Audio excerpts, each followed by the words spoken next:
We will open the discussion right now. If anybody has questions.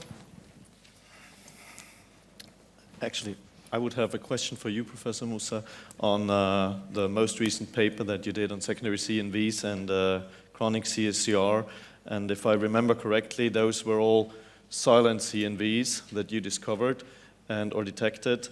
And that was meant by definition of OCTA-based morphological criteria. Yep. Did you treat them, and how did you treat them? Some of them I treat, some of them I didn't. Because this is a very good question to ask. Should we treat all these patients? Should we follow up these patients? With anti-VEGF especially. Yes. I mean, sometimes we call it silent. Why silent? Because it is not detectable.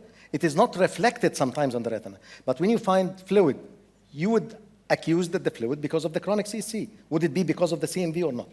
So this is a very big dilemma. So the one I showed in my presentation, I did treat. The one with the chronic CSR, with multiple point oblique. But the others, I have 3 of them follow up 6 to 9 months, they didn't progress.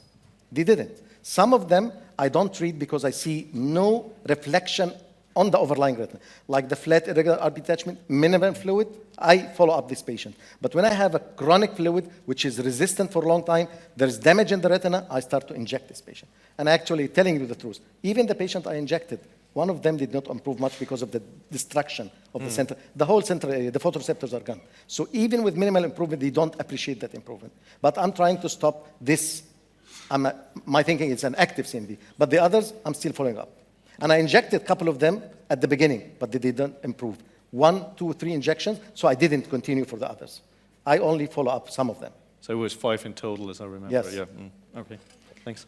The second question is, this is a CSC. Okay, Dr. Spade, you want to start the question before I start my questions? Go ahead. Okay.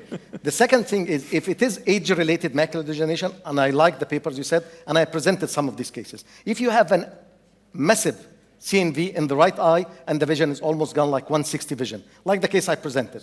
And in the other eye, she refused to do anything for 1 month, 2 months, 3 months, though the OCTA showing progression, but the vision is stable, almost stable, 6/9 to 6/12. She didn't feel the difference because she already had like a nuclear cataract. Should we treat this, or should we wait until they develop an active, which I mean by active, on the structure OCT with the fluid or hemorrhage or much more elevation? Should we treat, or should we follow up this patient? That's a question for you. Depending on the visual acuity? Yes, visual acuity. If the vision is stable, 6/12, shall we? There is no exudation on OCT? No, there is no fluid on the OCT. Should wait. You should wait. My patient, I waited 2 months, but at the 3rd month, she lost follow-up and she came back.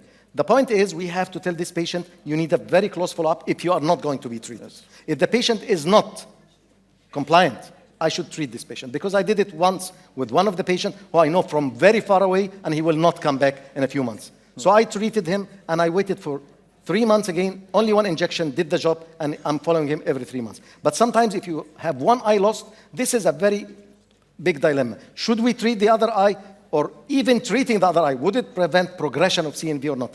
Up till now, nobody can answer this question. Should do close monitoring. Close monitoring. Yeah. But if they start activity, you should treat. You should treat. Okay.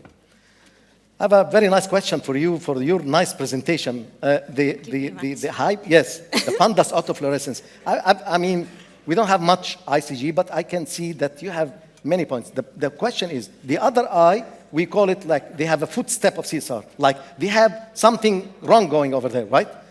Were you sure that the other eye didn't develop any attack of CSR with spontaneous resolution in these eyes? I mean, was the first time to see the patient, or you have a long-term follow-up? Did they develop CSC and they resolved in the other eye, or were they just naive RPE changes without any history of attack of CSC in the left eye? Your cases. Can you understand the question? No. I'm speaking very fast. You studied the other eye, right? And the other eye had changes, right? Yes, it's already developed. Yes, in other but eyes, it's all changes, like this patient might have an old CSC in this eye. Yes, yes. With spontaneous resolution, right? Or not? Resolution. Some eyes might have a chronic CSC, and they resolve, and then you find this hyperreflective lesions? Or you don't know the history of this patient, the left eye. I'm talking about the other eye. Yes. Some patients have the previous CSC history. Yes. in the other eye, Yes. and some patient doesn't. Yes. So if some patient had chronic CSC in the other eye with resolution, would that explain this hyperreflective lesions? Yes. This explains. Sure. Yes. All eyes, SRD developed eyes, have the FHFA, focal hypofluorescent areas. So. Thank you. So it means that when we look at the other eye, we will suspect that this eye had a chronic CSC, Yes. and that's why they developed this. And if they develop this hyperreflective foci, it means that they might develop CSR again. Yes. Thank you so much. Dr. Spade, go ahead, please. Okay. Go ahead. I'm leaving you to the end. Yes, you are diving. I mean, you go ahead and shoot. I will speak. Microphone, please, for Dr. I Spade. got two microphones. I will speak slowly. Yes, I will understand that. This is a question for Ari, or a statement, or something for you to make a comment on. The hyperfluorescent things are hyperfluorescent early, and they turn hypofluorescent late. So early for them to be hyperfluorescent, either there has to be more dye there, or there has to be a less impediment to our visualization of the dye that's present in the chorrea capillaris. Okay? Hyperfluorescence either means more dye showing, or there's more dye present because there's more vessels or more something. Even if you speak slowly. The question's for me? No, question for Dr. Ari. So that characteristic means your third choice can't be right. Because you said there might be extra stuff in there that makes the late hypofluorescence. But if there was more stuff there, then it wouldn't be hyperfluorescent early. Right? Yeah. So the interesting thing is Yes. if you do autofluorescence imaging on those kinds of patients with those bright spots are hypoautofluorescent, which leads you to believe that the RP is damaged or missing in those spots.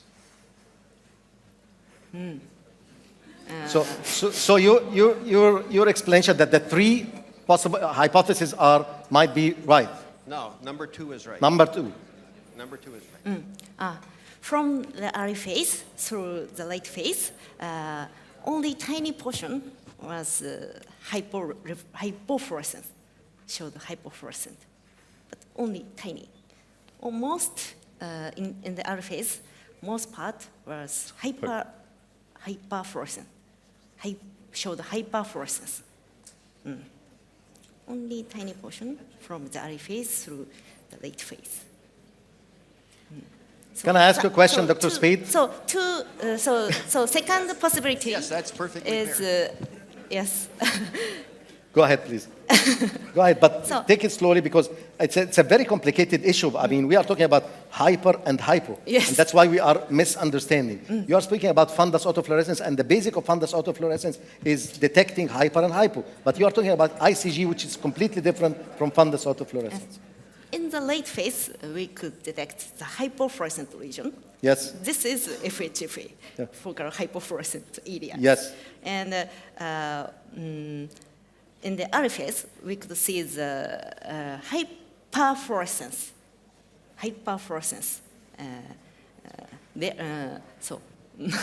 But from the early phase through the late phase, we could see the tiny portion of hypofluorescence. Yes. But in the finally, we could see the hypofluorescent region Okay. in the late phase. All right. It's a new entity and it's a new issue, but it's a bit difficult because it's only hypothesis. We are hypothesizing that something is going there causing this hypo and hyperfluorescence. No, my only point was look at the autofluorescence because it may give additional information. That's all. Yes, comparing with the hyperfluorescence. Let me ask you, Dr. Spade, about if you met a patient with a CNV, AMD, active in the right eye, he had multiple injections, 12, 13, 14 injections, and you found out in the left eye, silent CNV, or what we called unexpressed CNV, or what we called quiescent CNV, seen only on OCTA. Do you treat this patient if they have a good vision, or you follow up this patient, and how long you follow up this patient? I'd like to look for signs of activity in the sense of looking for subretinal fluid or some other manifestation before I treat them. just looking for growth or anything else like that, it's common to see C and V grow. It's actually common to see C and V grow in treated eyes. So I don't think that by itself is enough to want to treat a patient. So I look for something else, either fluid or some kind of exudation. Curiously, when you find these little areas of C and V in the fellow eye and you discover it early, they just show up with a little bit of fluid. Sometimes only a few injections will get them to stay quiet, and they'll stay quiet for a year or something after that. So I think that's a good thing to look for. It's fortuitous that we have these tools nowadays as opposed to before, but again, I would wait. So you don't treat unless you find a pure evidence of activity on the structural OCT. Let me say to signs of disease progression in terms of either fluid or something else.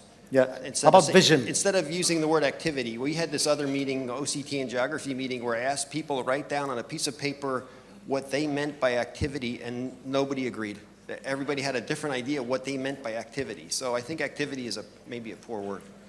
Second question, how about vision? If you have an active without fluid and the patient develop visual symptom, not visual loss, like metaborphopsia, like blurring of vision, but the vision on the chart is still stable, would you treat or would you follow up? You know, you can see patients with a fairly advanced macular disease still sit there for 5 minutes and read 20/20. Yes. So I don't think just being able to read one letter at a time, if they're telling you that they can't read well or that things look distorted to them, they're telling you they're having a problem. So I think that would be maybe a reason to treat. Oftentimes when we say there's no change in the OCT, you can see changes. They either have SHREM, they have some kind of increased opacification in the outer nuclear layer. There's usually something there when they have that. Thank you. Excuse me. Any other question? Yes, Dr. Larson, please. I have a question regarding central serous. Since we have gotten all these wonderful new diagnostic tools, imaging particularly, we have realized that the spectrum of central serous and pachychoroid disease is much wider than we used to think. And we're seeing late stages with photoreceptor outer segment atrophy. In the fovea, we're seeing chronic CNV. And much of that is difficult or impossible to treat. And my question is, do we have a problem in that we do not treat central serous early enough? Do we not detect it early enough? Should we do better? Should we make a concerted effort to attack this disease earlier and more systematically? And if so, what would you think about revising the rules of thumb that you should wait 3 months before you even start thinking about treating central serous? Is that still a valid idea, or is it a crazy, old-fashioned idea that has absolutely no relevance anymore? I will let the panel, starting by Dr. Materi. You don't want to. You don't want to answer that. I didn't understand what. You don't have a. Do you want to answer that because your paper was on? Well, I think 3 months is probably a good time interval to wait, because what we see, and then it depends on if we see the patient for the first time, so if that's the first visit, and if his symptoms are reliable of what he's telling us. But I think it's switched a little from, it goes to an earlier direction, but I wouldn't treat any CSCR that comes through our door, actually. But would you treat some, for instance, those cases that have evidence of long-standing chronicity, maybe severe structural damage? And so. Yeah, maybe. RPE damage in AF. Yeah. Is Flat, irregular PEDs. You have to investigate those very carefully. Is photocoagulation out of the question? I'm sorry, say that again. Is photocoagulation out of the question, or would you use only PDT, or do you still use photocoagulation for central serous? For me to answer. With the recent modality, sometimes I revise my treatment, because I used to leave CSC for 3 months, but I never do anymore. I used to see if they are acute and the symptoms are acute, I give them only 1 month follow-up. If they are not improving, I know that they will not. But we used to leave them for 3 months. I don't do that again, especially with the multimodal imaging. When I see, like the cases you showed us, sometimes the CSR is so huge and you find damage in the photoreceptor. I do sometimes OCT-A for this patient, even without flat and irregular RP detachment. If I found nothing and the patient is happy with his vision, I would continue follow-up. But if the vision is, annoying the patient, I would only wait for 1 month, and then I would start to interfere. Sometimes I do still regular laser if it's outside the, 1 millimeter. Sometimes I do micropulse, which I didn't find much results with it. And sometimes we don't have PDT in Egypt, but sometimes I interfere early if I feel that this vision will be damaged, especially if he had problem in the other eye and he had resolved CSC with permanent damage in the other eye. I shouldn't wait for that long anymore. Thank you. We have a small series of patients. Any more questions? Well, Okay, after this. well, it's not a question, but I just want to make some comments.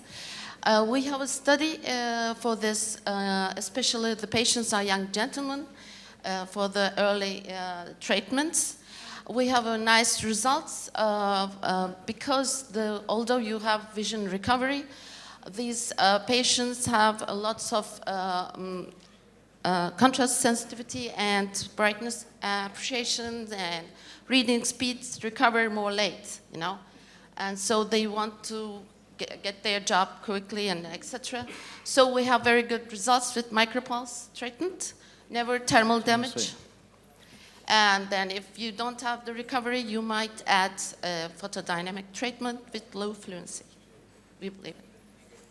Thank you for the comment. We have a small series of macropulse treatment for CSCR in the department. And the results? We have good visual acuity.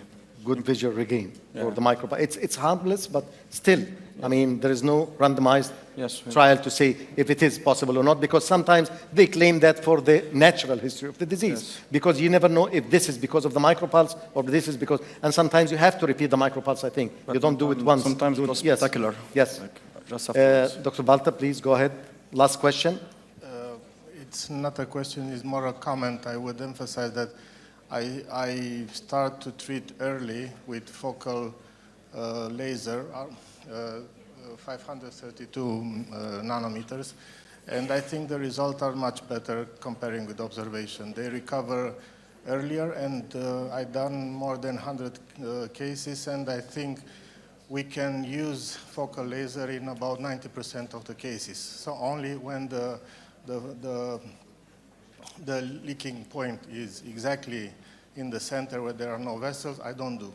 But in 90% we can do, and I think the results are much better than observation. So the problem is that they don't come early enough. But if they come early enough, I treat as early as possible. It's an approach that in my hands worked. Thank you for the comment. Because of the multimodal imaging we have now, especially studying the outer segment of the eye with the OCT and the advances, not all the patients with CSR resolve without complication. Sometimes we see the ellipsoid zone of the gun, the patient is not improving. As the doctor said, they have contrast sensitivity decrease, very good visual acuity on the chart with a very bad contrast and slow, or they cannot detect the letters very good as the other eye. So with the multimodal imaging, we would know that this disease is not naive, it's not a good disease. Sometimes it has a residual. That's why we start early to treat, especially if we have harmless treatment like micropulse, like photodynamics, sometimes it does the job, or even focal laser photocoagulation to save the macula, because long-standing CSR with a sensory detachment probably will leave a permanent damage, whatever the damage is, to the foveal area. Thank you so much for your listening, and thanks to the panelists, and let's finish this session. Thank you. Thank you.